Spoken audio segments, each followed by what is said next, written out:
আসসালামু আলাইকুম sir.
Sir sir আপনি আনমিউট করা আছে, মিউট করতে আনমিউট হবে। করেন।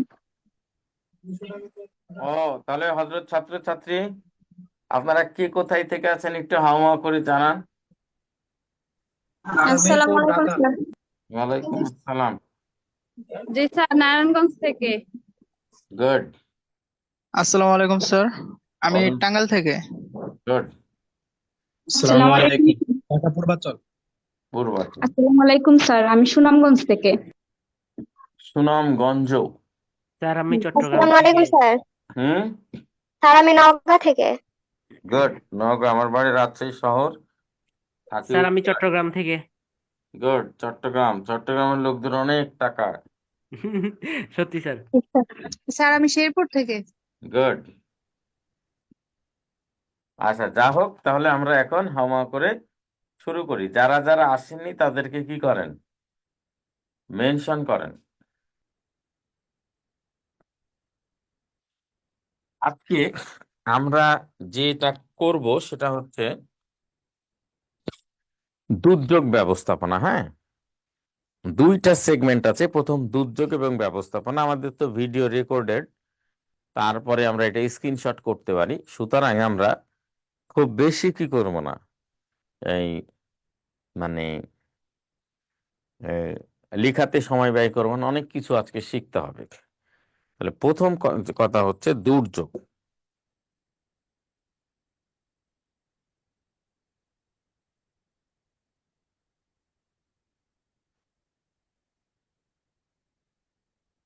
দুর্যোগ বলে ছেলেপিলে যে এখানে আসলে প্রশ্নের দিকে যদি আমরা তাকাই তাহলে আমরা দেখব যে ইন্টারন্যাশনাল থেকে কি আসে। কোয়েশ্চেন আসে ভূগোল থেকে 2 মার্কস, 3 মার্কস আসে। ভূগোল থেকে 3, ইন্টারন্যাশনাল থেকে 1, বাংলাদেশ অ্যাফেয়ার্স থেকে 3, 7। আর দৈনন্দিন বিজ্ঞানের আধুনিক ভূগোল এবং দুর্যোগ ব্যবস্থাপনা এখান থেকে 2, 9 মার্কস। Big deal. এই কারণে আমরা সবকিছু সুন্দরভাবে আগে প্রাথমিক দুর্যোগ যেটা দেখব সেটা হচ্ছে যেমন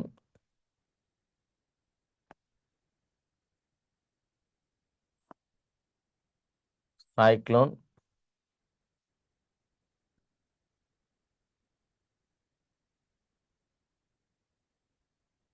টর্নেডো,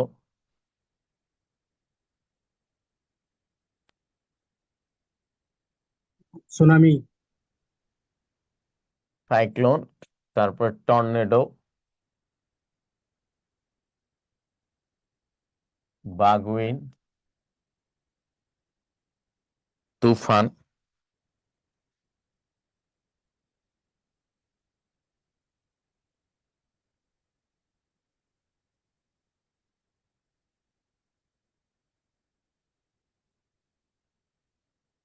টাইফুন,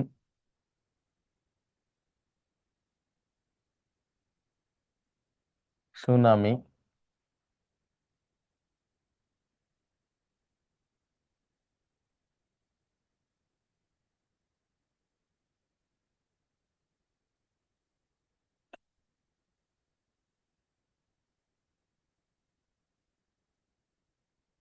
হ্যারিকেন, কাল, বৈশাখী। সিম্পল।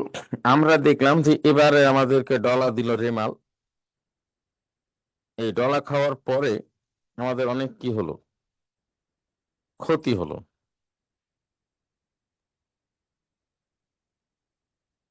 এই ক্ষতি হওয়ার পরে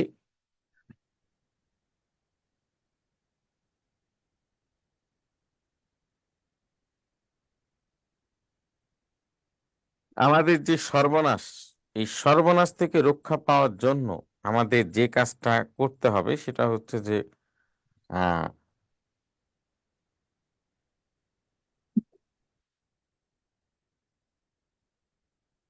এইটা সম্পর্কে আমাদের ভালো একটা কি রাখতে হবে, ধারণা রাখতে হবে।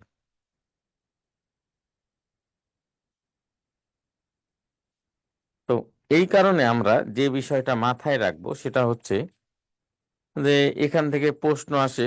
এই যে আমি ইয়েতে দেখছি, দেখেন, বিজ্ঞানের 11 নম্বর লেকচারে আছে হচ্ছে আধুনিক ভূগোল ও দুর্যোগ ব্যবস্থাপনা 1। 12 নম্বর লেকচারে আছে আধুনিক বিজ্ঞান ও দুর্যোগ ব্যবস্থাপনা 2।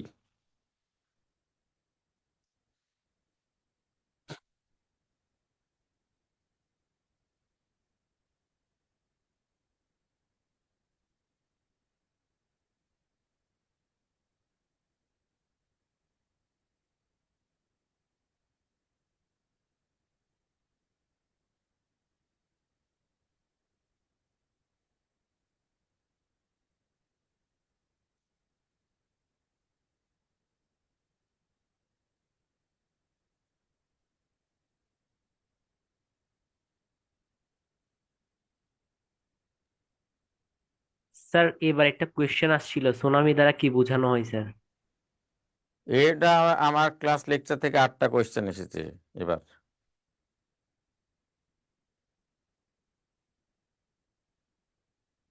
সুনামি থেকে আমার লেকচার থেকে 8টা কোয়েশ্চেন এসেছে।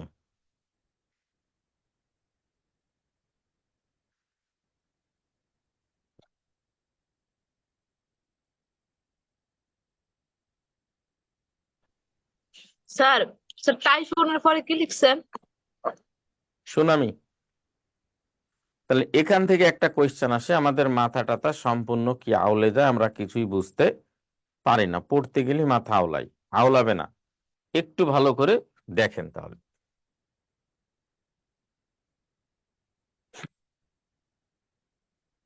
আমরা যেটা দেখলাম যে এইটা পৃথিবীর একেবারে কি মধ্যভাগ,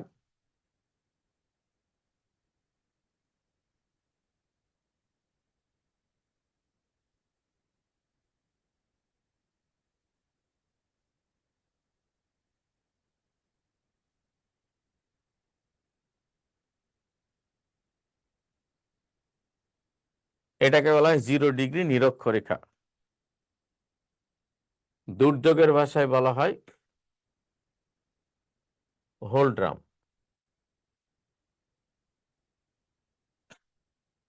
আমরা সিম্পলি দেখব যে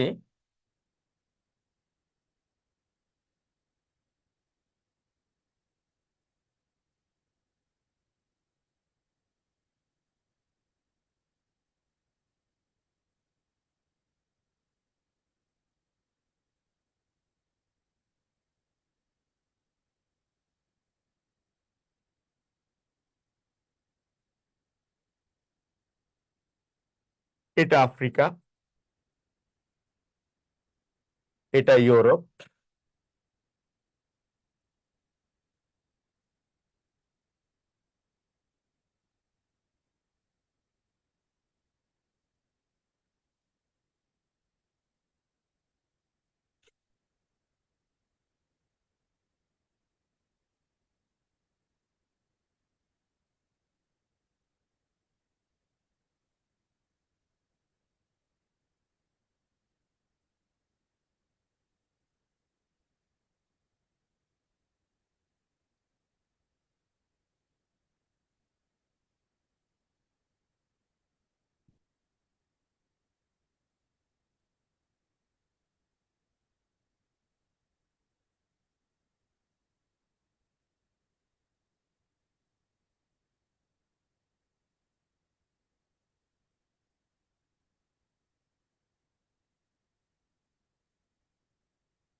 সূর্য এখানে খাড়াভাবে কি করে, কিরণ দেয়।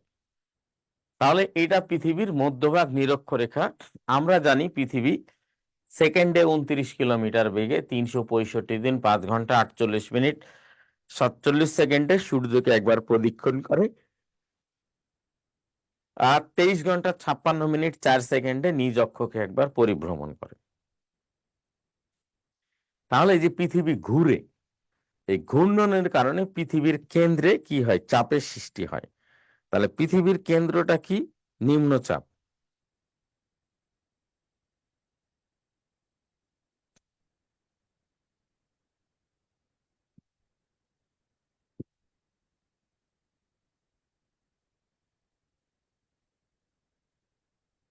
এই নিম্নচাপ, ফলে এটা হচ্ছে নিম্নচাপ।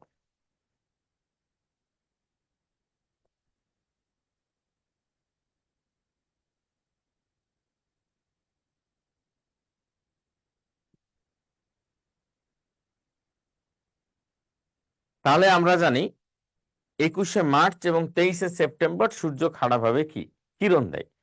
আর আরেকটা জিনিস আমরা দেখব যে এইটা বাংলাদেশের মধ্যভাগ দিয়ে চলে গেছে, এটা কর্কট ক্রান্তি আর এটা মকর ক্রান্তি। তাহলে এটা কি কর্কট, এটা কি মকর, আর এটা কি নিরক্ষ। ঠিক আছে, তাহলে এইটা নিম্নচাপ আর এটা কি উচ্চ চাপ, এটা কি উচ্চ চাপ। তো বাতাস কি করে, বাতাস সবসময় উচ্চ উচ্চচাপ থেকে চাপ নিম্নচাপের দিকে থেকে যায়। নিম্নচাপের দিকে যায়। তাহলে 21শে মার্চ সূর্য এখানে খাড়াভাবে যখন কিরণ দেয়, তখন আগে গত বিশেষে আসলো যে ট্রপিক্যাল সাইক্লোন হওয়ার জন্য ন্যূনতম তাপমাত্রার প্রয়োজন কত ডিগ্রি, সেটা কত 26 থেকে 28 ডিগ্রি। তাহলে বাতাস যত উত্তপ্ত হয় তত ঊর্ধ্বমুখী হয়, হালকা হয়, আর যত শীতল হয় তত ভারী হয়, নিম্নমুখী হয়। শীতের সময় দেখেন বাতাস শীতল হয়, ভারী হয় বলে উপর থেকে নিচের দিকে আসে, জলীয় বাষ্প না থাকলেও সেখানে হালকা কি থাকে, কুয়াশা থাকে। এই হালকা জলীয় বাষ্প কুয়াশা শিশির আকারে নির্গত হয়। আর গরমের সময় বাতাস কি হয়, ঊর্ধ্বমুখী হয়। তাহলে যেটা বললাম,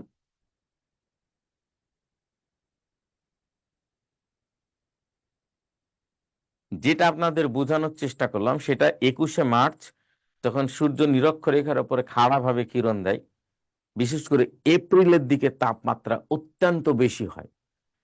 একটা বস্তু যদি বাতাসের থেকে হালকা হয় তাহলে উপরের দিকে ওঠে, ভারী হলে নিচের দিকে নামে। তো সাধারণ বাতাস যেটা হয় সেটা হচ্ছে অত্যন্ত কি নরমাল থাকে। আর বাতাস যত গরম হয় তত ঊর্ধ্বমুখী হয়, যত ঠান্ডা হয় তত ভারী হয়, নিম্নমুখী হয়।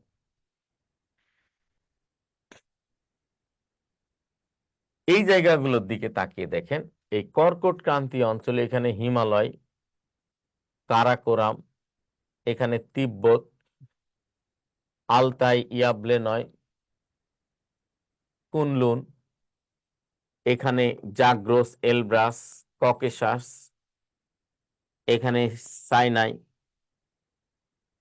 এখানে Atlas, Rocky, Sierra Nevada, Grampian, Alaska, এখানে Jura, Vosges, Dinaric, Pindus, Henry, Black Forest, Alps, Alpine, Apennine, Olympus, এখানে ভলডাই।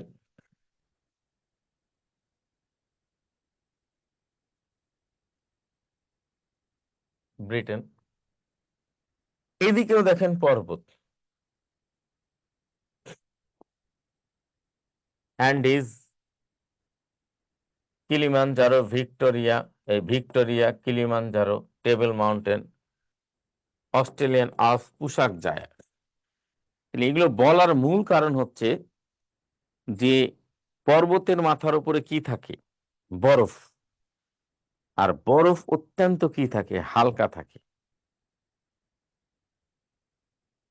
বরফ আর বরফ যত হালকা থাকবে তত কি হবে? বরফ যত বেশি থাকবে তত কি হবে? ঠান্ডা থাকবে, বাতাস ভারী হবে। তাহলে 21শে মার্চ সূর্য নিরক্ষরেখায় খাড়াভাবে কিরণ দেয়। 21শে মার্চ থেকে এপ্রিল যখন তীব্র তাপ হয় এই জায়গায়, তখন বাতাস ধাঁ করে ঊর্ধ্বমুখী হয়ে যায়। ফলে এই উচ্চতাপ থেকে তো বাতাস আসে, তার সাথে সাথে কি এই পর্বত থেকে ঠান্ডা বাতাস, এই ভারী বাতাস শূন্যস্থান পূরণের জন্য এখানে এসে ধাক্কা লাগে। এই ধাক্কা লেগে তীব্র বেগে কি করতে থাকে? ঘুরতে থাকে। ফলে এক সৃষ্টি হয় আপনার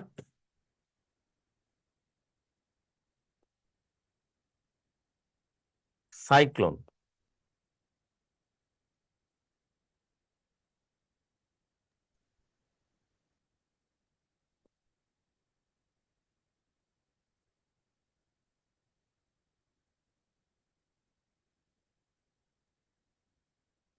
আশি থেকে 100 কিলোমিটার। তাহলে ফেরেলের সূত্র অনুযায়ী উত্তর গোলার্ধের ডান দিকে এবং দক্ষিণ গোলার্ধের বাম দিকে যায়। তাহলে যত সময় দূরত্ব অতিক্রম করে তত তাপমাত্রা, তত গতি বাড়তে থাকে। এই বাবেল মানদেব প্রণালীতে এইটার গতি আরো বেড়ে যায়। এখানে বলে তুফান। 100 থেকে 120 কিলোমিটার। যত দূরত্ব অতিক্রম করতে থাকে তত এর কয়েল বাড়তে থাকে, সার্কেল বাড়তে থাকে। এই ভারত মহাসাগরে এটাকে বলা হয় টাইফুন। 120 থেকে 150 কিলোমিটার। আরো যখন এদিকে চলে আসে, সার্কেল আরো বড় হয়, তখন তাকে বলা হয় বাগুইন।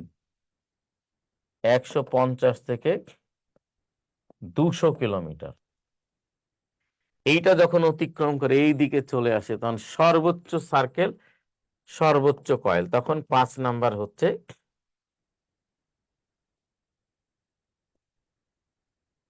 হ্যারিকেন। 200 থেকে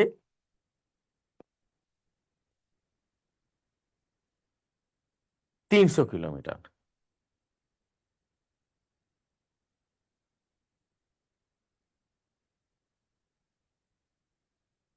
তাহলে আমরা যেই জিনিসটা দেখলাম যে সাইক্লোনটা বলা হয় নিরক্ষরেখা, তুফানটা বলা হয়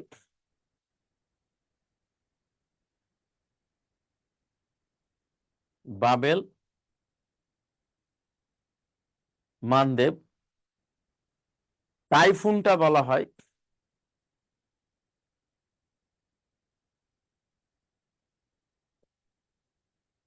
ভারত মহাসাগরে, বাগুইনটা বলা হয় দক্ষিণ চীন অঞ্চলে, এটা ফিলিপিনো শব্দ, আর হ্যারিকেনটা বলা হয় আমেরিকা। ঠিক আছে? তাহলে একই জিনিস, আপনারা এটা কখনোই বুঝতে পারেন না, কিন্তু এটা পানির মতো একটা সোজা জিনিস। তাহলে একটা জিনিসের উপাদান, তাহলে আমরা এটা স্ক্রিনশট করে নেন, আমরা উপরের দিকে যাই।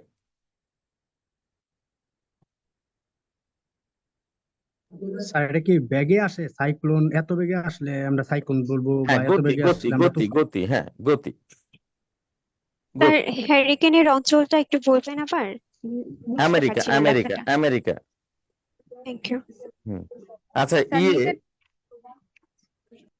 ওই যে কি বল ওই জায়গা ইয়েটার নাম, আমাদের এই যে ঘূর্ণিঝড়টা আঘাত হানলো, রিমেল, এইটা কত কিলোমিটার বেগে ডলাটা দিল বলেন?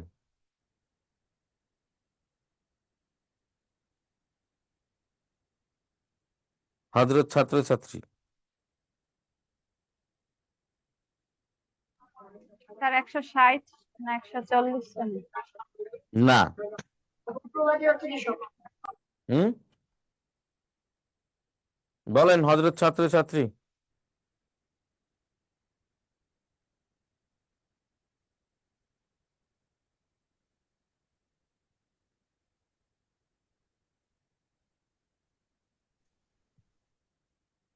বলেন বলেন বলেন। জানা নাই স্যার। 90 থেকে 120। হুম, 90 থেকে 120। কিভাবে বুঝলেন?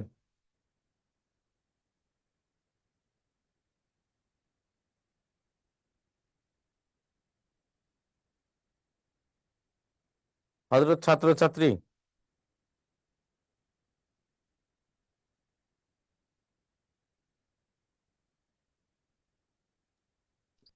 স্যার এটা কি ভারত মহাসাগরে ছিল এর জন্য?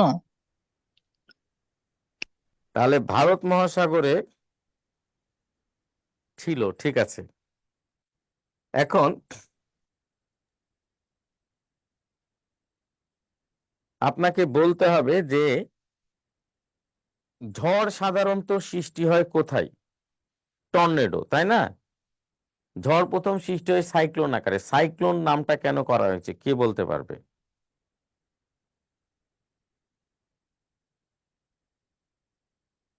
বলেন। তাহলে চক্রাকার কারণে স্যার। রেমালকে, রেমালকে আপনি কি বলবেন বলেন? সাইক্লোন। কি জন্য? এটার গতিবেগ ছিল 90 থেকে 115 সর্বোচ্চ।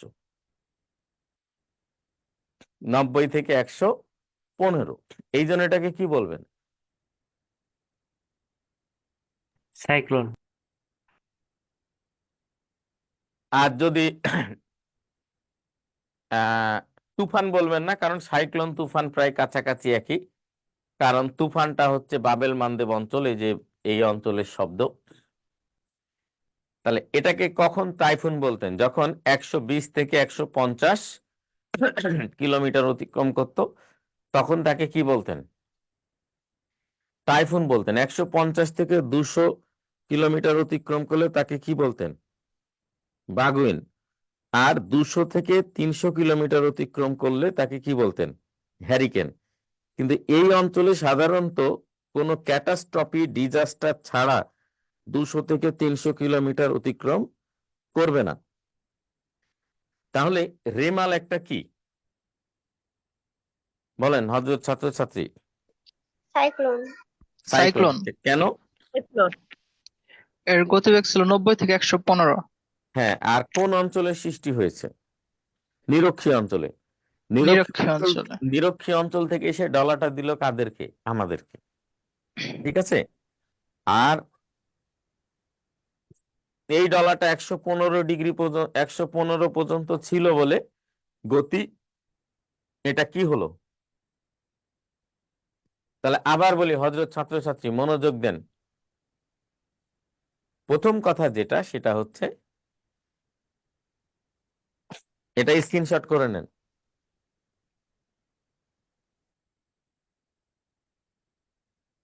মুছে দিব।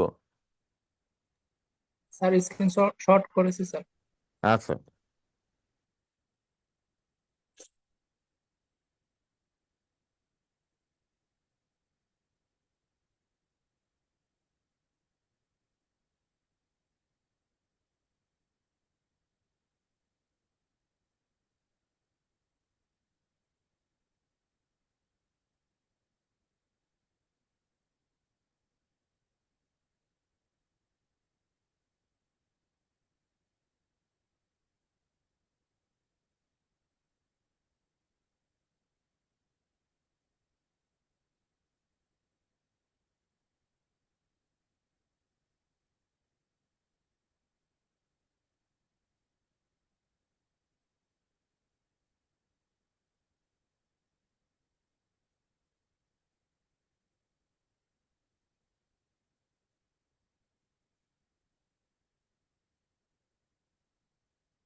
তাহলে এগুলোর ওজন বাতাসের সমপরিমাণ, এই জন্য এগুলো বাতাসে কি হয়,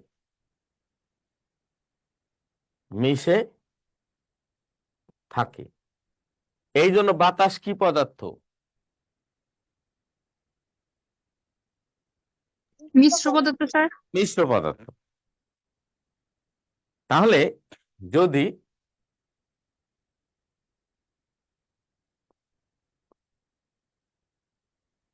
25 ডিগ্রি কি সেলসিয়াস, এটা নর্মাল বাতাস,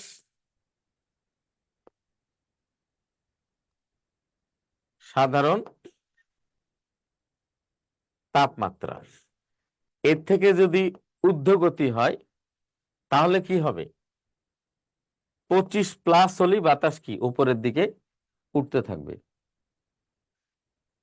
25- হলেই বাতাস কিসের দিকে যাবে, নিচের দিকে কি নামতে থাকবে। আর যখন বাতাস উপরের দিকে উঠবে তখন কি কথা বলছে, খুব অসুবিধা দাঁড়া, কে কথা বলছে? ও, শব্দ হচ্ছে, online class।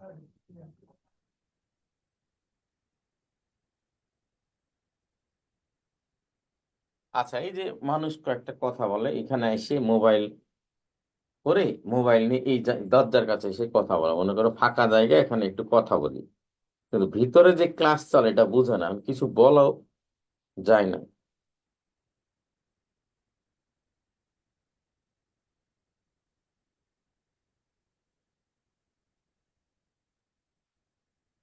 তাহলে যেটা বললাম, সাধারণ বাতাসের থেকে তাপমাত্রা, সাধারণ বাতাস 25 ডিগ্রি এমনি ঠিক থাকে, এর থেকে যদি বেশি তাপমাত্রা হয় তাহলে বাতাস উপরের দিকে উঠে, আর যদি কম তাপমাত্রা হয় তাহলে নিচের দিকে নামে। তাহলে নিম্নচাপ যদি হয়, বাতাস যদি নিচের দিকে নামে, তাহলে এদিককার বাতাস চতুর্দিকে এসে ধাক্কা লাগবে, ধাক্কা লেগে জলীয় বাষ্পগুলো ঘনীভূত হবে, ফলে নিম্নচাপ হলে সেখানে কি হবে, বৃষ্টিপাত হবে। তাহলে যখন বুঝেন যে আহ নিম্নচাপ দেখা গেছে, তখন আপনি কি বুঝবেন, যে সাধারণ বাতাসের থেকে সেখানে টেম্পারেচার কিছু কি হয়ে গেছে, কমে গেছে। আর সাধারণ বাতাসের থেকে টেম্পারেচার কমে যাওয়ার কারণে, সাধারণ বাতাসের থেকে টেম্পারেচার, আমি এই রাইতে আপনার সারা রাত জার্নি করে এসেছি, রংপুরে ক্লাস ছিল, ওখান থেকে এসে আবার দেখেন টানা সারাদিন ক্লাস 11টা পর্যন্ত।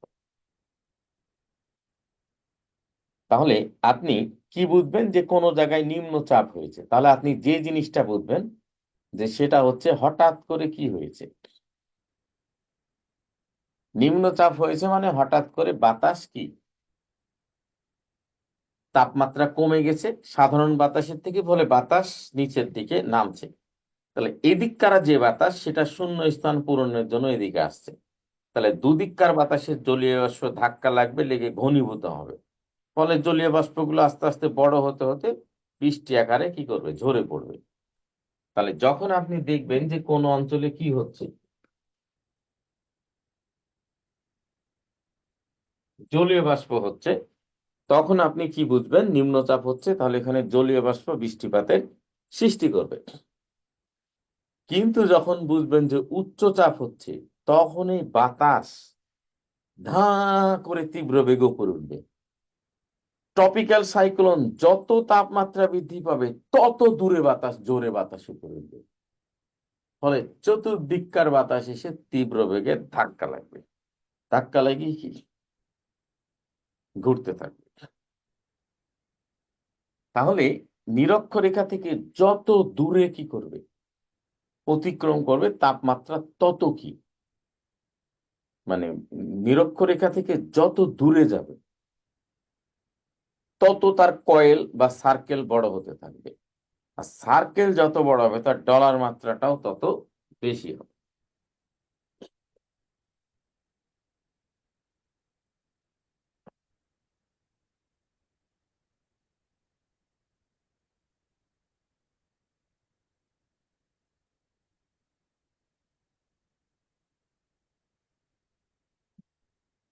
এখন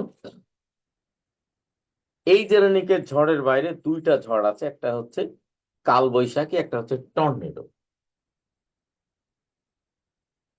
তাহলে আমরা যে ঝড়গুলোর দুর্যোগগুলোর আলোচনা করলাম, এগুলো সাধারণত কোথায় হয়? সমুদ্রে। তো স্থলভাগে দেখেন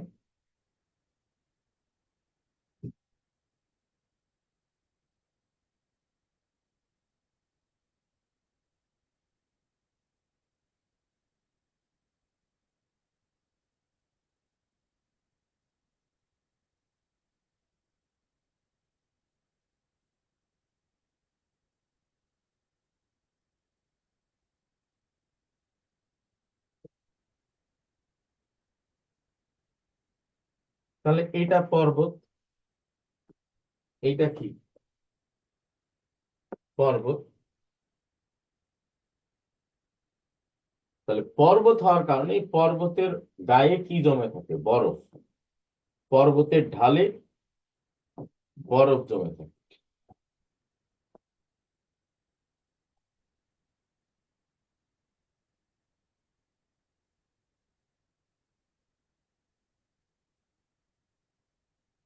পর্বতের ঢালে বরফ জমে থাকে। তাহলে এইটাই স্থল।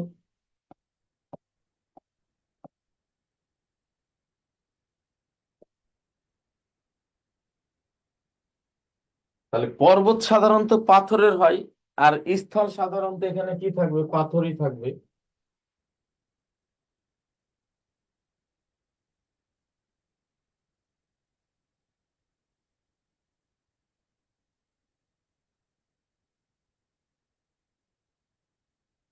নুড়ি পাথরই থাকবে। তাহলে সূর্য কোনো কারণে যদি পাথরের দুই পর্বতের মাঝামাঝি পাথরে দ্রুত কিরণ দেয়, এই কিরণ দেয় সূর্যের, তাহলে এই বাতাস ঊর্ধ্বমুখী হয়। ফলে এখানকার শীতল বাতাস এসে এখানে ধাক্কা লাগে, লেগে এইভাবে কি ঘুরতে থাকে খুব সংক্ষিপ্ত স্কেলে। তাই পর্বতের বাতাস সবচেয়ে শীতল হয়, কারণ প্রতি 150 মিটার উচ্চতার কারণে 1 ডিগ্রি সেলসিয়াস তাপমাত্রা কি পায়? হ্রাস পায়। 1 ডিগ্রি সেলসিয়াস তাপমাত্রা হ্রাস পাওয়ার কারণে একেবারে প্রবল কি হয়? আপনার তীব্র বাতাস ছুটে যায়।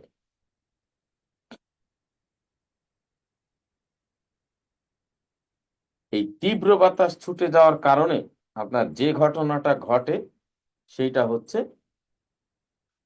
সর্বোচ্চ গতিবেগ। এখানে 300 থেকে 500 কিলোমিটার গতির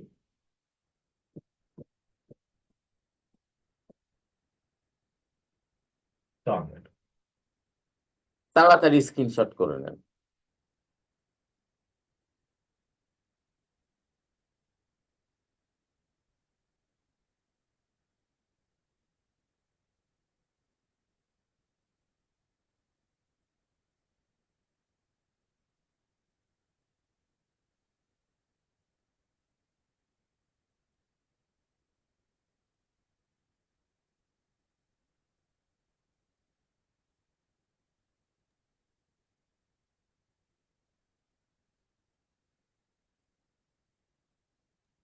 স্যার ডান। ডান। আচ্ছা। স্যার হ্যাঁ, স্যার টর্নেডো কি শুধু দুই পাহাড়ের মধ্যবর্তী স্থানে ঘটে? টর্নেডো দুই পাহাড়ের মধ্যবর্তী স্থানেই ঘটে। ঘটতে ঘটতে অনেক সময় ওইটা কি করে যায়, চলতে চলতে এভাবে ঘুরতে ঘুরতে গতি যেদিক পায় সেদিকেই চলে যায়, এবং এর মধ্যে যা পড়ে তার 12টা বাজিয়ে দেয়। Tornado Thank you. রক্ষা পাওয়া খুব মুশকিল। এবার আমরা দেখব ঘূর্ণিঝড়, সরি কালবৈশাখী। এটা আসে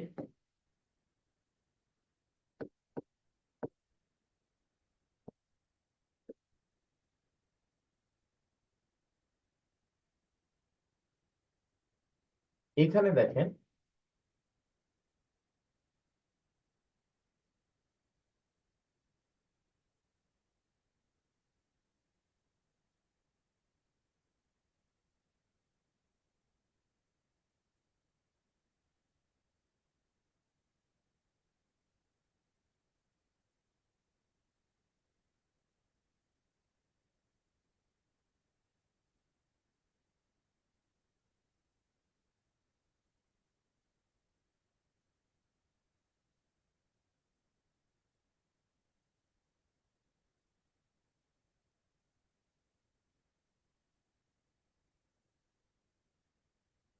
এটা হিমালয়।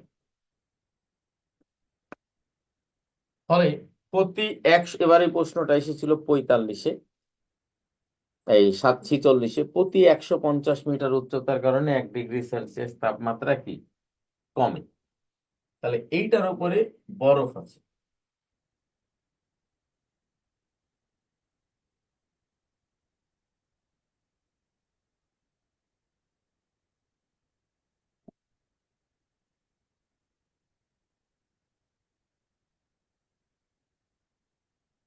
তাহলে আমরা যেটা দেখব,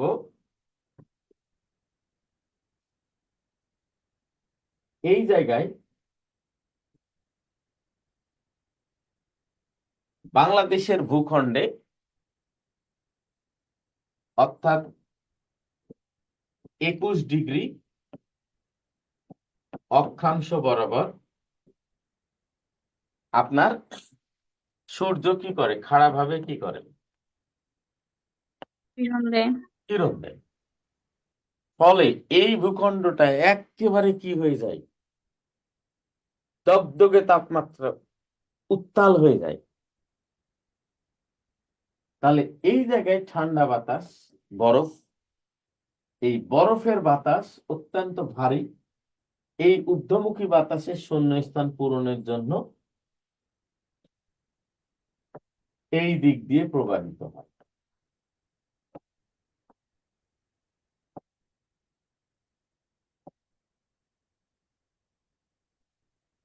এই জন্য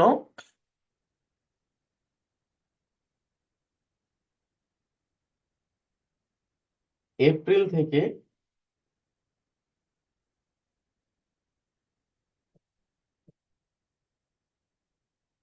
মে এই অঞ্চলে কি হয়,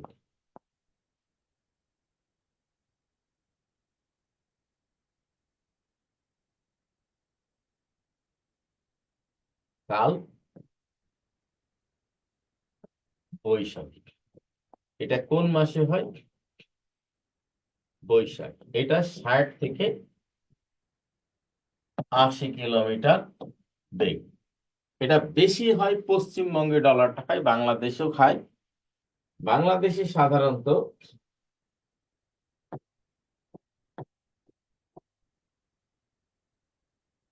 দিনাজপুর, রংপুর, রাজশাহী, যশোর, খুলনা অঞ্চলে হয়ে থাকে। তাড়াতাড়ি স্ক্রিনশট করে নেন।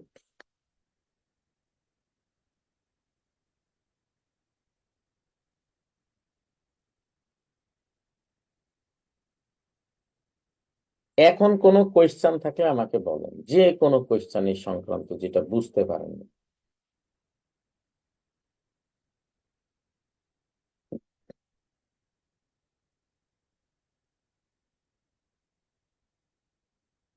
ভদ্র ছাত্রছাত্রী, এই সংক্রান্ত যে কোনো কোয়েশ্চেন থাকলে আমাকে করতে পারেন। স্যার কাল বৈশাখীতে স্যার আকাশ বেশি কালো দেখায় কেন? আকাশ বেশি কালো দেখায় কারণ আপনার আহ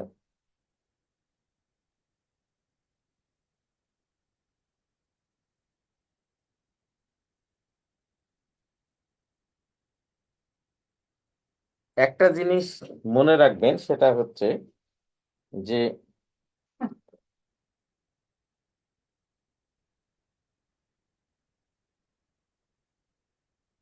হিমালয়ে থাকে বরফ। এই বরফ থাকার কারণে হিমালয়ে যে বরফ থাকে, এই বরফ থাকার কারণে আপনার পানির যে কণা, এই সাধারণ বাতাসের থেকে এখানে পানির কণা অত্যন্ত বেশি থাকে। আর পানির কণা বেশি থাকার কারণে এই সূর্যের যে তাপ, এই সূর্যের তাপটা আপনার দেখা যায় না। এই কারণে পানির যে বর্ণহীন কালার, এই বর্ণহীন কালারের জন্য আপনার এইরকম দেখায়, অন্ধকার। এই জলীয় বাষ্পের কারণে। স্যার আপনি মেঘ ও বৃষ্টিতে পড়িয়েছিলেন, সাইরাস নিচু মেঘ, ওগুলো হ্যাঁ, জলীয় বাষ্প কালো বেশি থাকে মেঘ, তাই রং কালচে হয়। কালো মেঘ বলেছিলাম না? জি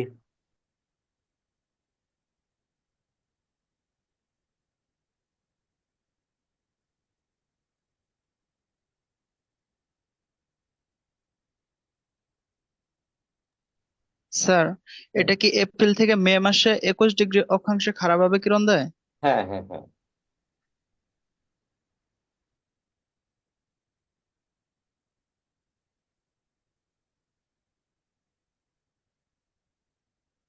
খারাপভাবে কিরণ দেয়।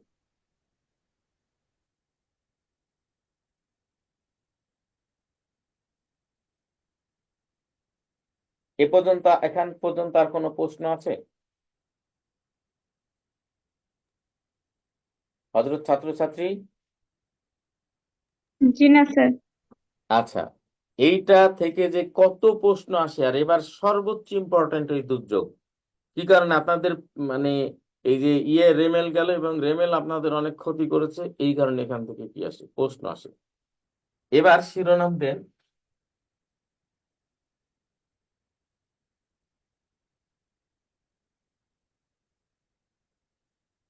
বন্যা,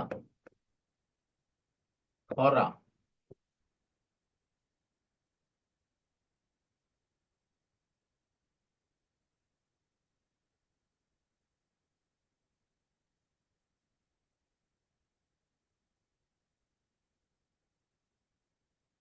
নদী ভাঙন।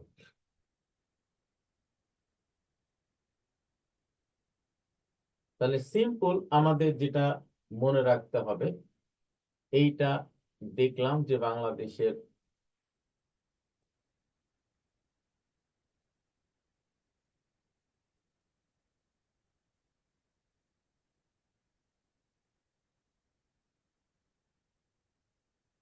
এই দিক দিয়ে আমরা দেখলাম যে প্রথম যে ডিভাস্টেশন, তুত ভাই তুই রং মিলে বরাক হলো। এই বরাক থেকে এই দিক দিয়ে কুশিয়ারা ঢুকলো, এই দিক দিয়ে সরপিল সুরমা ঢুকলো, ঢুকে কালনি হলো। কালনি কিছু দূরে গিয়ে যে ব্রহ্মপুত্রের সাথে মিলিত হয়ে মেঘনা নাম ধারণ করে চলে আসতে লাগে। এই দিক দিয়ে ঢুকলো ব্রহ্মপুত্র, এখান থেকে ভেঙে বেরিয়ে গেল যমুনা, যেখানে পদ্মার সাথে মিলিত হলো, এটা গঙ্গা। এখানে কুলিক, টাঙ্গন, নাগর, পাগলা, পুনর্ভবা, এগুলো মহানন্দায় পড়লো। মহানন্দা আবার পড়লো হচ্ছে এখানে। এখানে যে মেঘনার সাথে মিলিত হলো ধরলা, তিস্তা, করতোয়া, আত্রাই, যমুনাশ্বরী, বাঙালি, বড়াল, নারদ, ইছামতি, বংশী, ধলেশ্বরী, বুড়িগঙ্গা, শীতলক্ষা, মনু, বাউলাই, ধেনু, কংস, সোমেশ্বরী, তিতাস, গোমতী, হালদা, বোয়ালখালী, রাখিয়াং, কাঁচালং, কর্ণফুলী, নাভ, সাঙ্গু, মুহুরী, মাতামুহুরী। এই দিক দিয়ে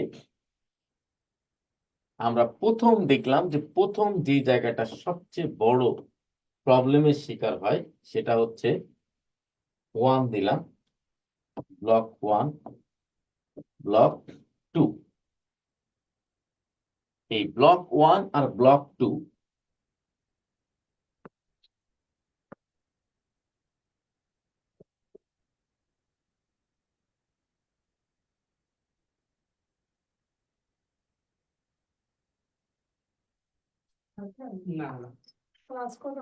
ব্লক 1 বন্যা, হ্যাঁ ব্লক 1 কি বন্যা।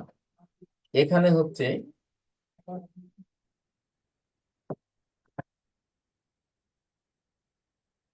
নেত্রকোনা, ব্লক 2 হচ্ছে তার লেখা বোঝা যায় না ভালো করে। কেন লাল কালি সেজন্য স্যার। ক্লিয়ার বোঝা যাচ্ছে।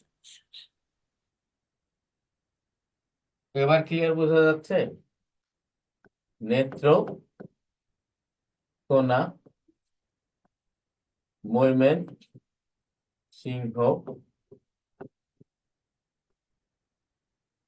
কিশোরগঞ্জ, নরসিংদী,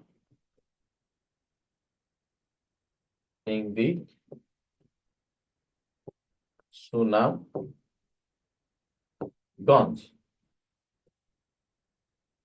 তো প্রথম হচ্ছে এই ব্লকে বন্যা হয়, তারপর হচ্ছে ব্লক 2।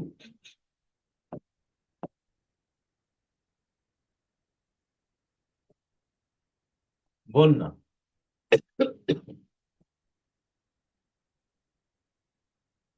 কুড়িগ্রাম,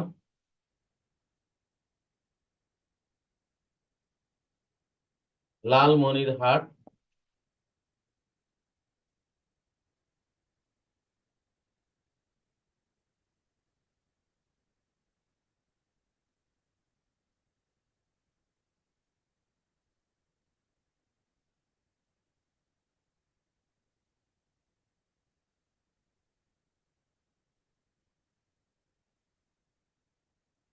সিরাজগঞ্জ, গাইবান্ধা,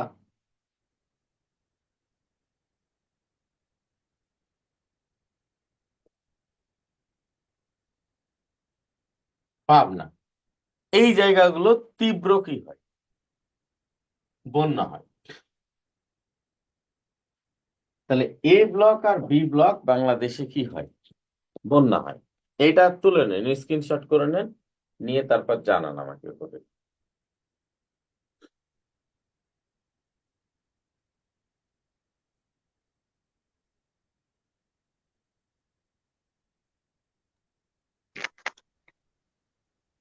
হয়েছে স্যার। হয়েছে? জি স্যার। আচ্ছা, এখন হচ্ছে এই যে এদিককার পানি আর এদিককার পানি দুইটা মিলে যায়, দেখছেন যে ডলাটা পড়ছে এই জায়গায়, দুই পানি মিলিত হচ্ছে এই জায়গায়।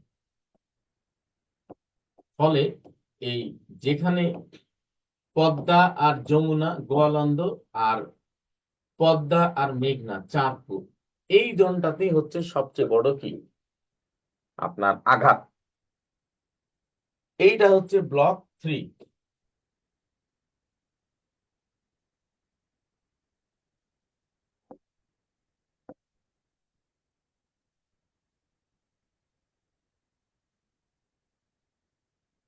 এই ব্লক 3-তে যেটা হচ্ছে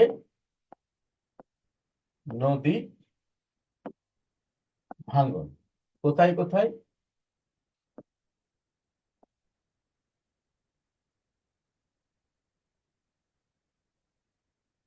ফরিদপুর,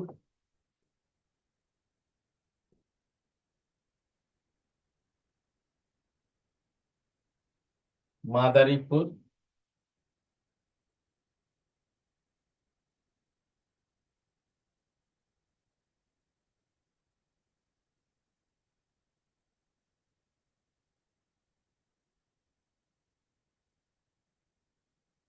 শরীয়তপুর,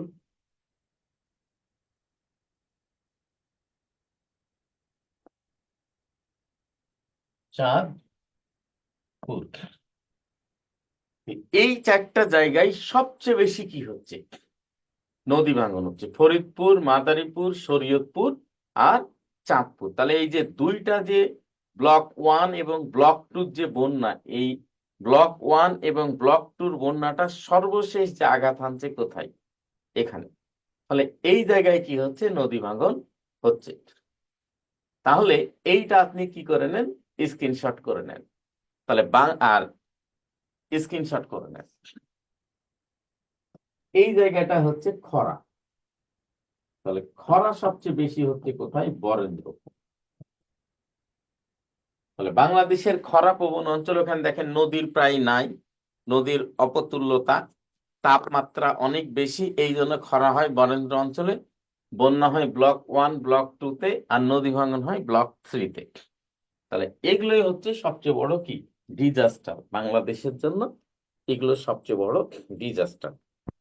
স্যার একটা কোয়েশ্চেনে ছিল নদী ভাঙন কোথায় সবচেয়ে বেশি হয়? শরীয়তপুর, এটা কি ঠিক আছে স্যার? শরীয়তপুরের নড়িয়া, জেলা নালিয়া হিসেবে নদী। শরীয়তপুর আর স্থান হিসেবে কি নড়িয়া।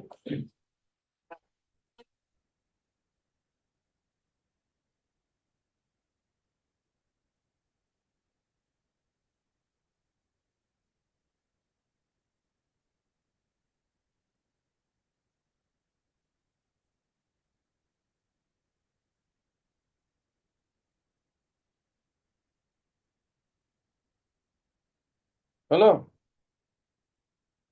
জি স্যার।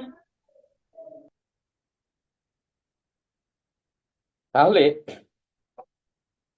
একটা জিনিস আপনি সব সময় মনে রাখার চেষ্টা করবেন, সেটা হচ্ছে এই অনেক সময় আমরা অনেক কিছু কি করতে পারি না, বুঝতে পারি না। কিন্তু অ্যাকচুয়ালি কি, না বুঝার কোনো কি নাই, কারণ নাই। সহজভাবে আমরা সবকিছু মানে 20 বছরের যেটা বুঝি না সেটা 20 মিনিট আমরা বুঝতে পারবো। আপনি একটু করেন, করেন,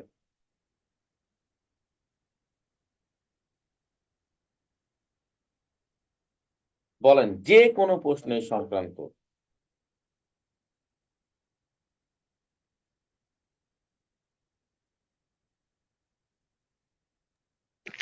স্যার, হ্যাঁ। বরেন্দ্র বরেন্দ্র অঞ্চল খরা প্রবণ, কিন্তু বরেন্দ্র অঞ্চলেও তো বন্যা হয়, তাই না? না, কখনো হয় না বরেন্দ্র অঞ্চলে। আমি আমার জীবদ্দশায় কোনোদিন দেখিনি। আমার বাড়ি তো রাজশাহী শহরে, এখানে উত্তরা 13 নম্বর সেক্টরে থাকি, আমার বাড়ি রাজশাহী। কিন্তু স্যার, নওগাঁ কি হচ্ছে বরেন্দ্র অঞ্চল না? না না না, নওগাঁর হচ্ছে পোরশা সাপাহার এই অংশটুকু, উম, আর বরেন্দ্র। নিয়ামতপুরের দক্ষিণ অংশ, অল্প কিছু অংশ বরেন্দ্র পড়ে। ও আচ্ছা, নওগাঁতে তো বন্যা হয় তাই বলতেছি। হুম হুম।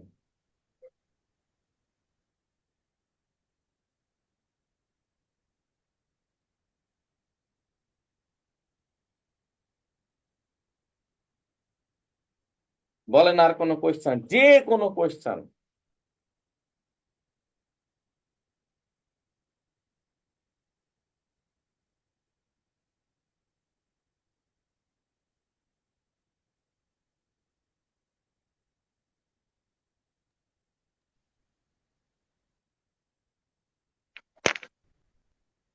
স্যার বন্যা হওয়ার কারণটা যদি একটু বলতেন ওই জায়গাগুলোতে, হুম। বন্যা হওয়ার কারণটা যদি বন্যা যেটা হয়, হঠাৎ করে যদি পার্বত্য ঢল হয়, তাহলে এই পার্বত্য ঢল একসাথে যখন নেমে তখন পানি বাড়াইতে পারে না, ফলে এই অঞ্চল প্লাবিত হয়। এই অঞ্চল প্লাবিত হওয়ার পরে এই দুই অঞ্চলের বন্যার পানি ব্রহ্মপুত্র মানে যমুনা, পদ্মা এবং মেঘনা দিয়ে যে এই ফরিদপুর, মাদারীপুর, শরীয়তপুর, চাঁদপুরে আঘাত হানে, ফলে এখানে নদী ভাঙ্গন হয়।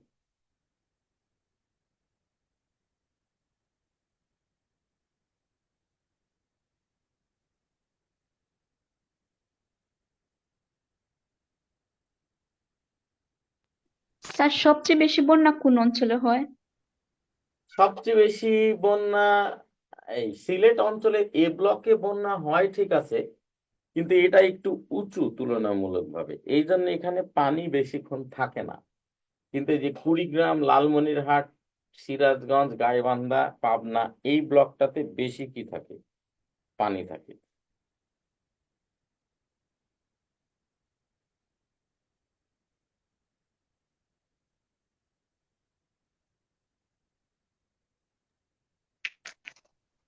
স্যার তার মানে ব্লক ওয়ানে বন্যা হয় কিন্তু এখানে কম সময় ধরে পানি থাকে, আর কম ব্লক সময় টু ধরে তে পানি থাকে বেশি দিন ধরে পানি থাকে, কারণ তাই এটা না স্যার?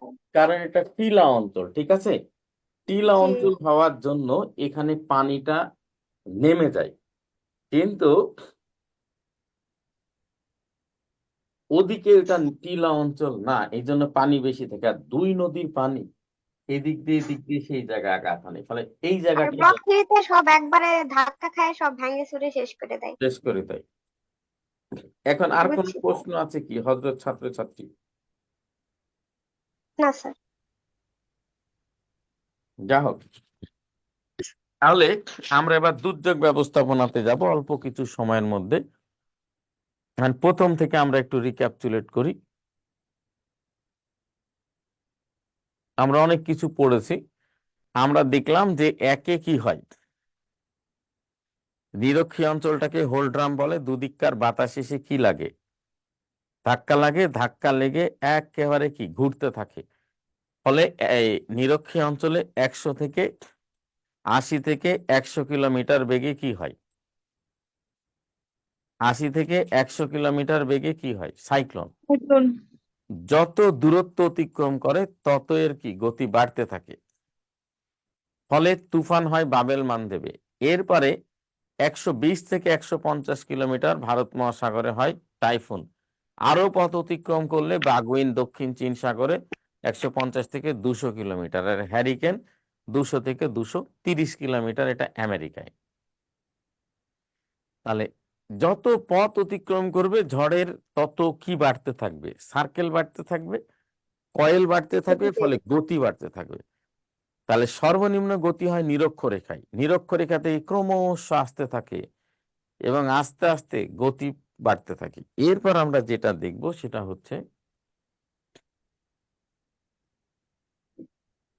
বাতাসের উপাদান। আমরা দেখলাম যে কোনো বস্তুর ওজন যদি বাতাসের সমপরিমাণ হয়, কোনো বস্তুর ওজন যদি বাতাসের সমপরিমাণ হয়, তাহলে সেটা বাতাসে কি ভাসতে থাকে। আর যদি বাতাসের থেকে কি হয়, হালকা হয়, তাহলে সেটা কি হয়, উপরের দিকে উঠতে থাকে। আর যদি এই কি বলে বাতাসের সমপরিমাণ হয়, তাহলে মিশে থাকে। তাহলে 25 ডিগ্রি হচ্ছে সাধারণ এভারেজ টেম্পারেচার। তাহলে 25 ডিগ্রির থেকে যদি তাপমাত্রা বেশি হয় তাহলে বাতাস ঊর্ধ্বমুখী হয়, আর 25 ডিগ্রি থেকে কম হলে বাতাস নিম্নমুখী হয়। তাহলে নিচের দিকে যদি নামে তাহলে দুদিককার বাতাস এসে হালকা কি হতে থাকে, দুদিককার বাতাস এসে হালকা কি নিচের দিকে নামতে থাকে। ফলে যেই জিনিসটা হয় সেটা নিম্নচাপ হয়। নিম্নচাপে সাধারণ বৃষ্টি হয়, আর উচ্চ চাপে কি হয়, সাইক্লোন হয়। গতবারও এই বৃষ্টি এখান থেকে একটা এসেছে।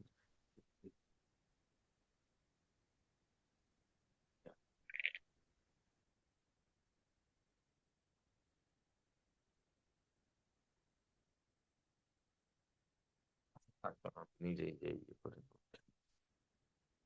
তাহলে 25 ডিগ্রির উপরে যদি টেম্পারেচার হয় তাহলে বাতাস কি হয়, ঊর্ধ্বমুখী হয়। তাহলে এখানে সাইক্লোন হয়। গত বিসিএস একটা কোয়েশ্চেন আসলে ট্রপিক্যাল সাইক্লোনের জন্য ন্যূনতম কত ডিগ্রি তাপমাত্রা হওয়া দরকার, সেটা হচ্ছে 25 ডিগ্রি। আর নিচে হচ্ছে আপনার কত ডিগ্রি। নিম্নচাপ হলে সাধারণত বৃষ্টিপাত হয়, কিন্তু ঘূর্ণিঝড় হয় আপনার ট্রপিক্যাল সাইক্লোনে বাতাস ঊর্ধ্বমুখী হলে। এরপর আমরা যেটা দেখলাম সেটা হচ্ছে টর্নেডো।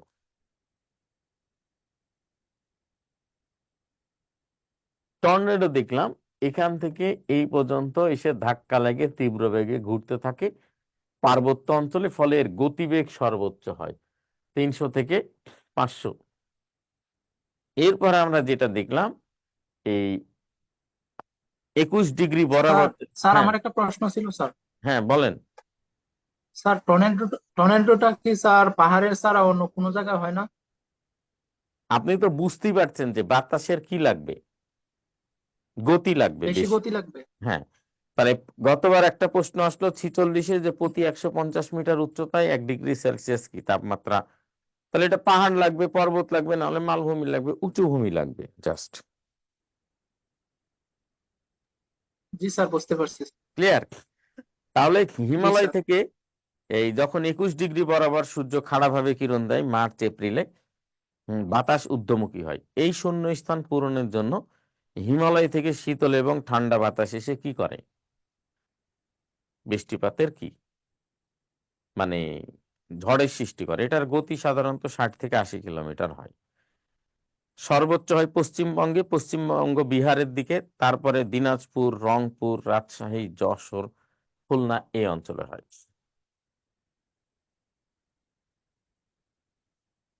এরপর আমরা যেটা দেখলাম যে যে বন্যা, খরা, নদী ভাঙ্গন। তাহলে এই অঞ্চলে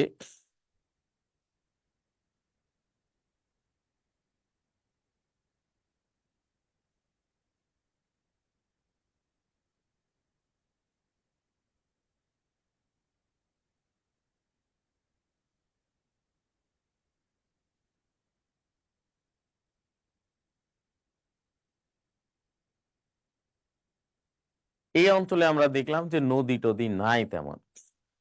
তাহলে এই অঞ্চলে সবচেয়ে বেশি কি হয়? খরা হয়, বরেন্দ্র। আর ব্লক 1 ব্লক 2-তে বন্যা হয়।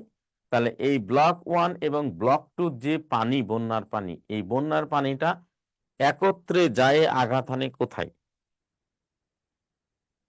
ব্লক 3-তে। ব্লক 3-তে আঘাত হানার পর নদী ভাঙন হয়।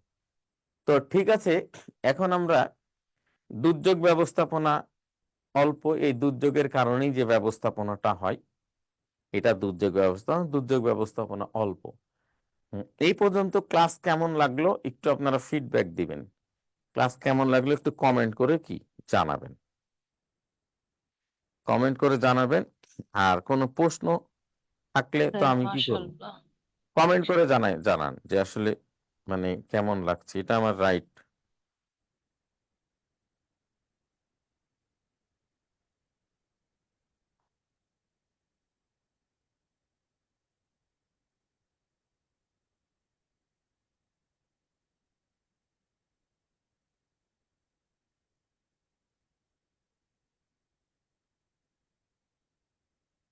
ধন্যবাদ রাসেল মাহমুদ,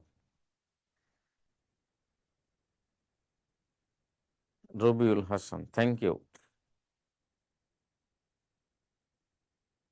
থ্যাংক ইউ। আসলে আমি যে স্ট্যান্ডার্ডে পড়াই, সেই স্ট্যান্ডার্ডটা যদি কি স্টুডেন্ট নিতে না পারে, তাহলে আমি দেখা যাচ্ছে এসে পড়াবো আহ বাংলাদেশের রাজধানী কি, এই সেইগুলো জীবনে কোনোদিন প্রশ্ন আসবে না। এই জন্য আপনাদের ভালো লাগা, ভালোবাসার উপরেই আপনাদের আমি পড়াই। আমার এমন থাকে যে 8টা করে কোয়েশ্চেন কমন পড়ে 10টার মধ্যে। এই জন্য আমি সবসময় চাই যে ভূগোল থেকে প্রায় 8টা মতো পড়ে, নৈতিকতা, মূল্যবোধ, সুশাসন থেকে আমার ক্লাস থেকে প্রায় 7টা মতো কমন পড়ে।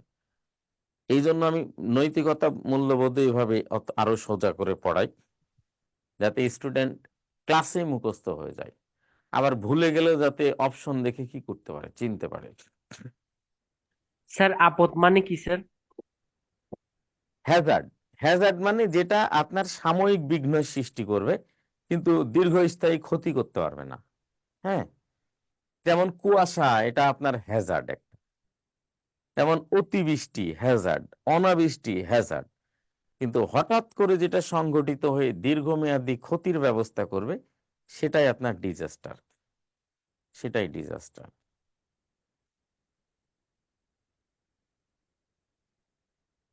ধন্যবাদ রিফাত।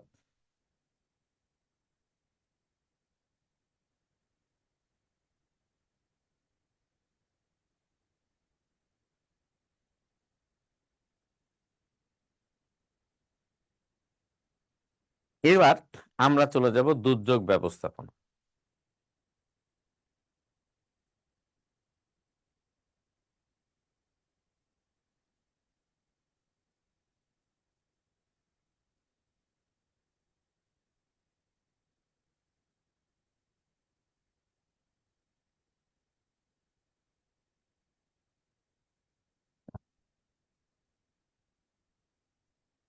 প্রথম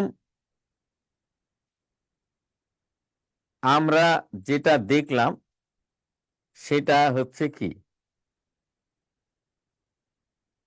হ্যাজার্ড।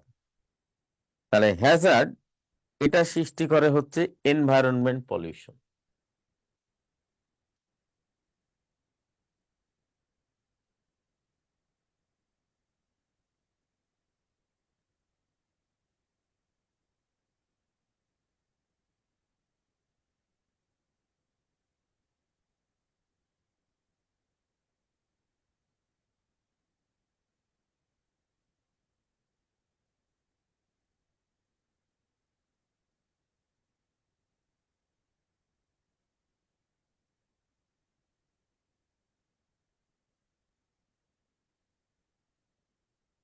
এখন এইটার জন্য প্রথম যে কাজটা করা হয়, তিনটা কাজ। প্রথম হচ্ছে কনভেনশন।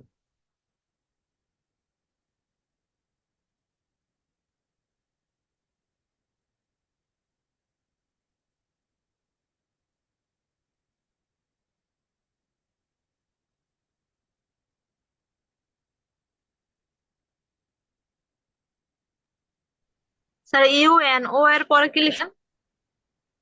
ইউএনওর পরে ল, LAW 1971। ভিয়েনা কনভেনশন 1985, এটা ওজোন স্তরের জন্য। এরপরে আমরা 3 নাম্বার যেটা দেখলাম সেটা হচ্ছে জীব বৈচিত্র্য কনভেনশন 1992। এরপর আমরা যেটা দেখলাম বাসেল কনভেনশন 1988। এরপর আমরা যেটা দেখলাম নদী ধারা কনভেনশন। এটা হচ্ছে নদীর প্রবাহ, এটা হচ্ছে স্থলের দূষণ, এটা তো জীববৈচিত্র্য লেখা আছে, এটা হচ্ছে জলাভূমি। তাহলে পৃথিবী থেকে অতিবৃষ্টি, অনাবৃষ্টি, এই সেই এগুলো হ্যাজার্ড দূর করার জন্য কি বলছে যে রামসার কনভেনশন দিয়ে কি করবে, জলাভূমি রক্ষা করবে, কারণ জলাভূমিটা হচ্ছে উভচর প্রাণীর আবাস। ভিয়েনা কনভেনশন দিয়ে ওজোন স্তরের ফাটল রোধ করবে। জীববৈচিত্র্য কনভেনশন দিয়ে জীববৈচিত্র্য রক্ষা করবে। এবং বাসেল কনভেনশন দিয়ে স্থলের কি দূষণ রোধ করবে। আর নদী ধারা দিয়ে নদীর প্রবাহ কি করবে, রোধ করবে। এর সাথে সাথে প্রোটোকল। প্রোটোকল মানে খসড়া চুক্তি। জাতিসংঘ 3টা প্রোটোকল স্বাক্ষর করলো। এই 3টা প্রোটোকল স্বাক্ষর করে জাতিসংঘ বলল যে এই প্রোটোকল গুলোর মাধ্যমে আমরা যে কাজটা করব সেটা হচ্ছে এই হ্যাজার্ডের হাত থেকে, আপদের হাত থেকে পৃথিবীকে রক্ষা করব।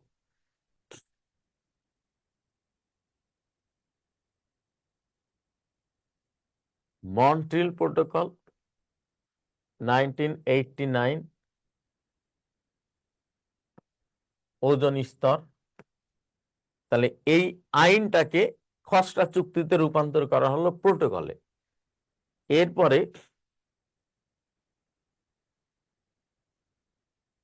কিয়োটো প্রোটোকল 1997, এটা হচ্ছে কার্বন নিঃসরণ আর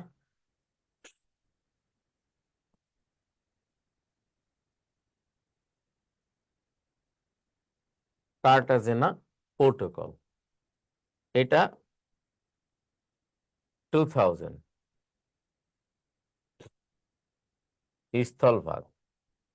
যে এই তিনটা প্রোটোকলের মাধ্যমে, যেমন মন্ট্রিল প্রোটোকল থেকে কোয়েশ্চেন এসেছে যাবত 3 বার, কিয়োটো থেকে 3 বার, কার্টাগেনা থেকে 2 বার, রামসার কনভেনশন থেকে এ পর্যন্ত প্রশ্ন এসেছে 4 বার, ভিয়েনা থেকে 1 বার, জীববৈচিত্র্য থেকে 1 বার, নদী ধারা থেকে আসেনি, বাসিল থেকে 1 বার। সুতরাং নদী ধারা সবচেয়ে ইম্পর্টেন্ট। এর সাথে সাথে কি বললো,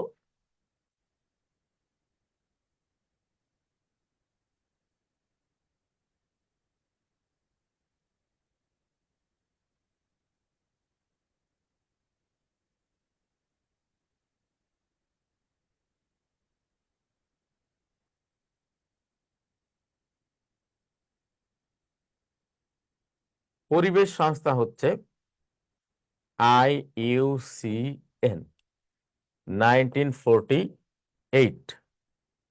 এইটা কি করবে, IUCN থেকে এসেছে 3 বার, 3 বার কোয়েশ্চেন এসেছে IUCN থেকে। বিলুপ্ত প্রাণী, স্থলভাগের বিলুপ্ত প্রাণী রক্ষার চেষ্টা করবে। 2 নাম্বার হচ্ছে IMO 1948, সমুদ্র দূষণ থেকে কি রোধ করবে। এরপরে হচ্ছে যেটা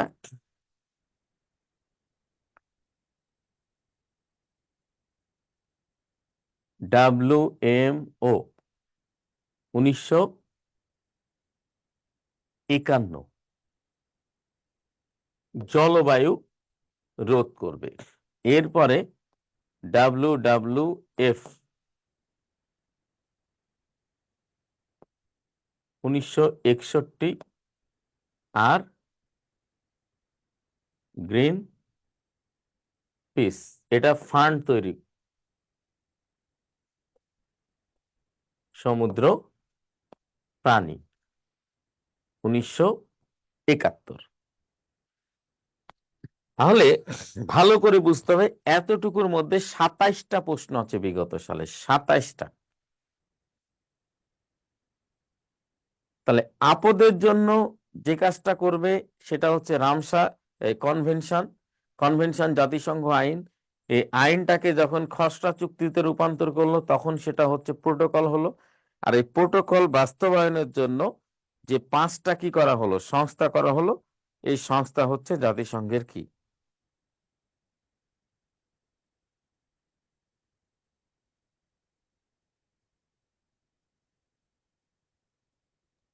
স্যার গ্রিন পিসের সালটা কত লিখছেন বুঝতেছি না। হ্যাঁ স্যার গ্রিন পিসের সালটা কত লিখছেন বুঝতেছি না। গ্রিন পিসের, জি স্যার। গ্রিন পিসের সালটা হচ্ছে 1971। ধন্যবাদ স্যার। ধন্যবাদ। এখান থেকে বললাম না 30টা প্রশ্ন এসেছে।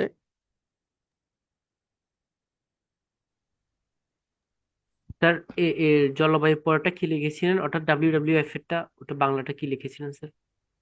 ফান্ড গঠন।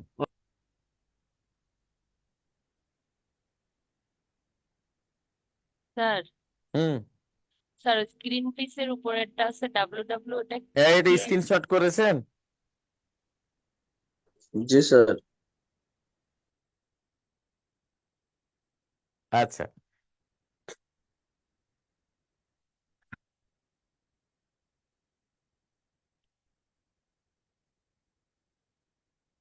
আচ্ছা, এখন আমরা যাব ডিজাস্টারের জন্য যেটা করেছে এ পর্যন্ত হয়েছে।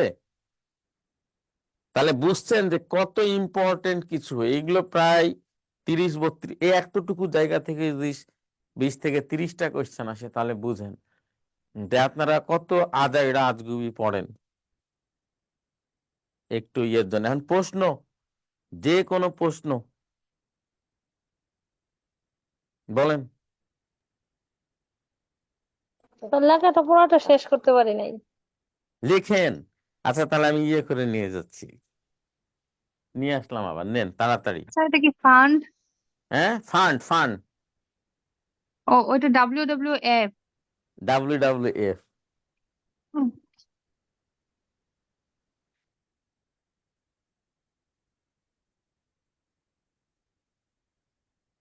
স্যার আমার স্যার সমুদ্র ক্লাসের প্রাণীর বাইরে পরে ওটা কি? হুম, সমুদ্র প্রাণীর পরে কি লেখা? সমুদ্র প্রাণীর পরে হচ্ছে 1971। 1971 সালে প্রতিষ্ঠিত হয়েছে।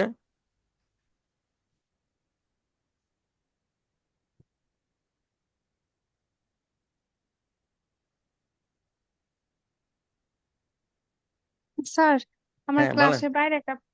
ক্লাসের বাইরে স্যার একটা প্রশ্ন ছিল। জি জি জি। স্যার আমাদের তো সব ক্লাসই হচ্ছে মোটামুটি, হুম, কিন্তু কম্পিউটার আইসিটিটা হচ্ছে না যে, ওইটাই বলতেছি। তা আমি কি করবো এটা?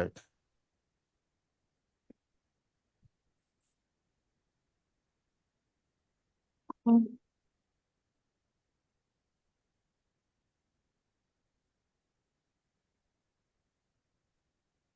স্যার কাইন্ডলি যদি আপনি পরিবেশ সংস্থার পূর্ণরূপগুলো একটু বলতেন তাহলে ভালো হতো। ওই বেটা, এটা তো আমার কাজ না বেটা, তোরা খালি আমাকে পাগলের মতো খাটিয়ে নিস। IUCN, international union for conservation of nature. IMO, international maritime organisation. WMO, world metrological organisation. WWF, world wide wild life fund for nature. আর গ্রিনপিস, গ্রিনপিস তো পুরাই আছে।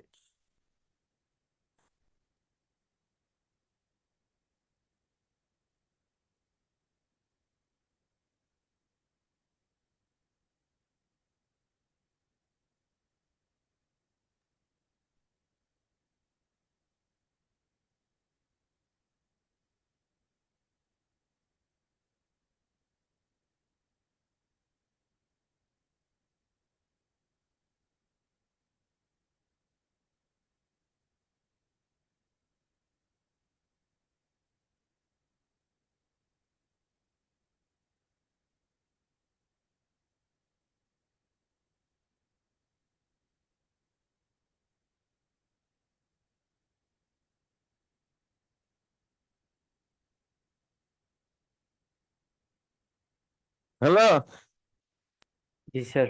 তাড়াতাড়ি। এখন আমরা চলে যাব এইটার জন্য, যে ডিজাস্টার,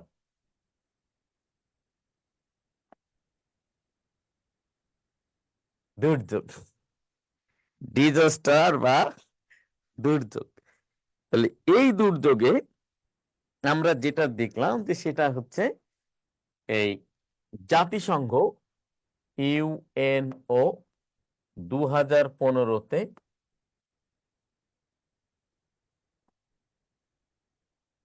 সেন্দাই প্ল্যানের কি 6টি কি দিল স্টেপ। প্রথম স্টেপে 1 নম্বরে বলল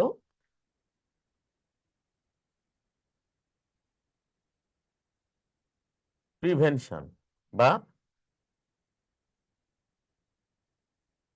প্রতিরোধ। প্রথমে গাছ লাগাইতে হবে, বাঁধ নির্মাণ করতে হবে, দুর্যোগ যাতে না হয় সে ব্যবস্থা করতে হবে। দ্বিতীয় স্টেপে এসে বলল প্রিপেয়ার্ডনেস,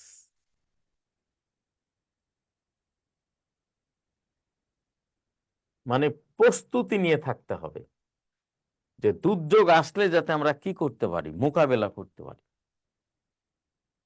তৃতীয় স্টেপে যে বলা হলো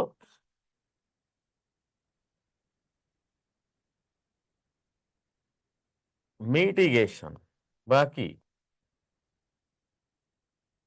প্রশমন। এরপরে 4 নম্বরে যায়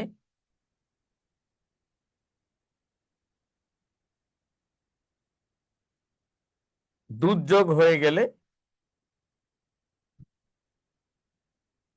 রেসপন্স বা সাড়া দিতে হবে। সাড়া দেওয়ার পরে যে কাজটা করতে হবে সেটা হচ্ছে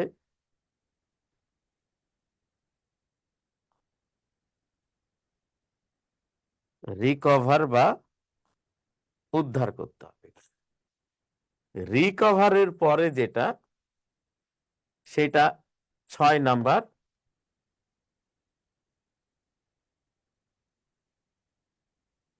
ডেভেলপমেন্ট বা উন্নয়ন করতে হবে।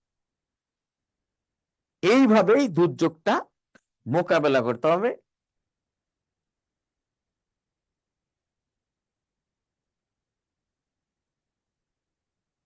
Disaster cycle. তো এটার আওতায় বাংলাদেশ কি করলো?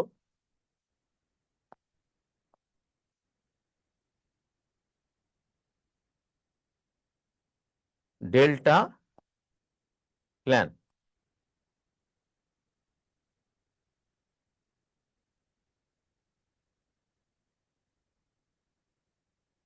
একুশশো গ্রহণ করলো। এখানে কি 6টি থিমেটিক এরিয়া। এবার এটা আসলো 17% ভূমি উদ্ধার তাড়াতাড়ি। তাহলে বৈশ্বিক হলো কি, জাতিসংঘ সেন্দাই প্ল্যান বিশ্বের জন্য, আর জাতিসংঘের এটার থেকে বাংলাদেশ কি নিল? ডেল্টা প্ল্যান 21,000 হলো। তাড়াতাড়ি এটা স্ক্রিনশট করে নিতে হবে। স্যার 6টি কি লিখেছেন একটু বলবেন? 6টি? Thematic area, thematic area.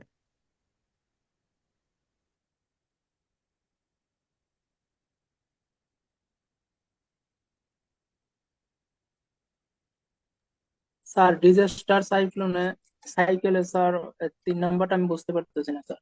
আচ্ছা, তিন হ্যাঁ, তিন 3 নাম্বারটা নাম্বারটা হচ্ছে মিটিগেশন বা প্রশমন। হ্যাঁ, দেখ স্যার, দুর্যোগটা এটার মানে হয়ে কি গেল। স্যার? আমার কথা শোনেন, দুর্যোগটা হয়ে গেল, দুর্যোগটা হচ্ছে এখন, ধরেন গাছ থেকে, এই ছাদ থেকে আপনি টব সরিয়ে ফেললেন, তার আগেই ভাঙ্গা ডাল কেটে ফেললেন, তার আগেই মানুষকে সেখান থেকে সরিয়ে নিলেন, তার আগেই ধরেন যে দুর্যোগ কেন্দ্রে আশ্রয় নেওয়ালেন, তার আগেই ধরেন যে এই আল কেটে দিলেন যাতে পানি বেরিয়ে যেতে পারে, তার আগেই ফসল কেটে নিলেন। অর্থাৎ দুধ পশু, তারপরে তার আগে গরু ছাগল হাঁস মুরগিকে বাড়ির ভিতরে ঢুকিয়ে বাইরে থেকে তালা মেরে দিলেন গেটে। অর্থাৎ তার আগেই দরজা কপাট জানালা এগুলো সব ভালো করে লাগিয়ে দিলেন তার আগেই। অর্থাৎ দুর্যোগটা যাতে কি না করতে পারে, ব্যাপক ক্ষতি করতে না পারে। ঠিক আছে, এটাই। তো ঠিক আছে, সবাই ভালো থাকবেন। অতি দ্রুত যাতে আপনাদের সাথে স্যার দেখা হয়। স্যারটা বেশি ছিল স্যার, এখানে ভূমিকম্পটা স্যার অ্যাড করে নিজে স্যার। না, ডিজাস্টার তো এটা ডিজাস্টারের, আমরা ভূমিকম্পটা, আমরা তো বাংলাদেশ ভূমিকম্প বলয়ের মধ্যে পড়ি না, ভূমিকম্প বলয়ের মধ্যে পড়ি না। এই যে ইয়ে আছে না, এই 11 এবং 12 নম্বর লেকচার ডেইলি সায়েন্সের, এগুলো ন্যাচারাল ক্যাটাস্ট্রফি, এগুলো পড়াই ওই 12 এবং 11 লেকচারে এগুলো পড়াবে। Okay okay sir. Thank you. Sir delta প্ল্যানটা আবার একটু বুঝিয়ে দিবেন কাইন্ডলি। এই যে বাংলাদেশের হচ্ছে কি, এই ডিজাস্টার ম্যানেজমেন্টের জন্য বাংলাদেশের যে প্রিপেয়ার্ডনেস, যেটা প্রস্তুতি, আর প্রিভেনশন আর মিটিগেশন, এই তিনটাকে এক করে ডেল্টা প্ল্যান করা হয়েছে। যে উপকূলীয় 17% ভূমিকে উদ্ধার করা হবে, যার ফলে এটা বন্যা, সাইক্লোন, টর্নেডো, টাইফুন, হ্যারিকেনের জলোচ্ছ্বাসে এটা পানি থেকে উপরে থাকবে, ফলে এইটা আর ডুববে না, এটা আর ক্ষতিগ্রস্ত হবে না। বুঝেছি sir, thank you. Thank you.